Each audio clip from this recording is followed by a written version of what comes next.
So this is Merrill House. It was built in 1878 for Edward Merrill. He was the first magistrate of Prince Edward County.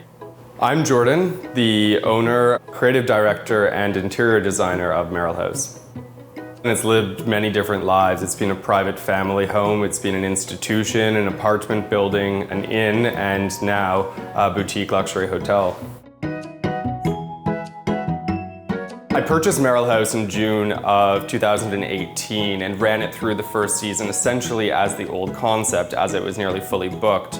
We then closed to entirely renovate and redecorate. Everything from the installation of air conditioning and brand new windows to the redecoration of all the rooms, 17 bathrooms, installing a cellar, and building a conservatory bar.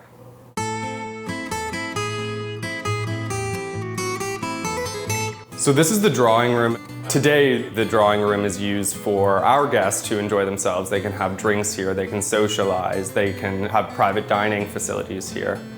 The drawing room is fairly representative of the type of interiors that we have, bringing together fine antiques with contemporary art, artifacts from around the world. The idea being that we are creating this all-encompassing experience. This is the cocktail parlor. Fairly contemporary room, and we have behind me a mural that's a work in progress by a Toronto-based artist called Roshanak.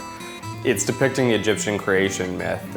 My constraints for her were that it depicts this myth in black, white, and gold, and you can see the result is becoming quite impressive.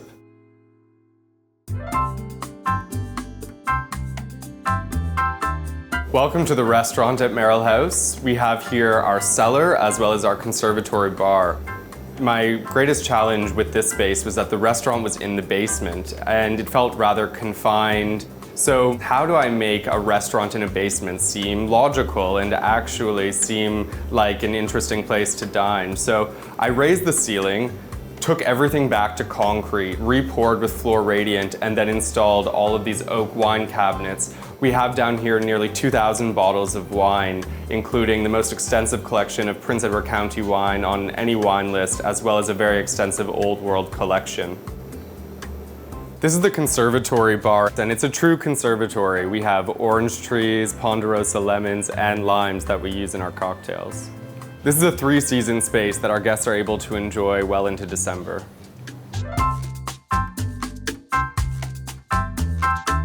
At Merrill House, it's all about creating an incredible and exciting experience for the guests. So when they check in, we offer to take a Polaroid of them, their Wi-Fi password comes in a fortune cookie, and we even offer pillow scenting, which is conducted at turn-down service with chocolate. So this originally was a side porch, and now we've transformed it into our study. This is one of my favorite spaces in the house, using a lot of different materials. So we have these marble floors with the original exposed brick from the side of the house. Then we have a bright blue ceiling that actually the color is based on the ceilings of the tombs in the Valley of the Kings. And then we have this gray wall behind me with quite a few antiques filling it out with various greens in both leather and velvet.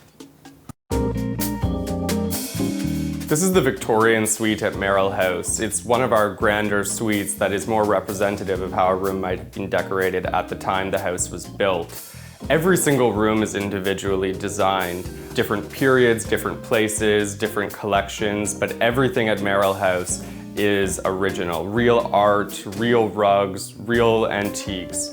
So in this room we have, for example, an incredible walnut wardrobe that is apparently the one item of furniture that's original to the house that was brought from England in the 1870s. That juxtaposed against a Persian rug, and then being made comfortable and modern with white French linens and quite contemporary bathrooms.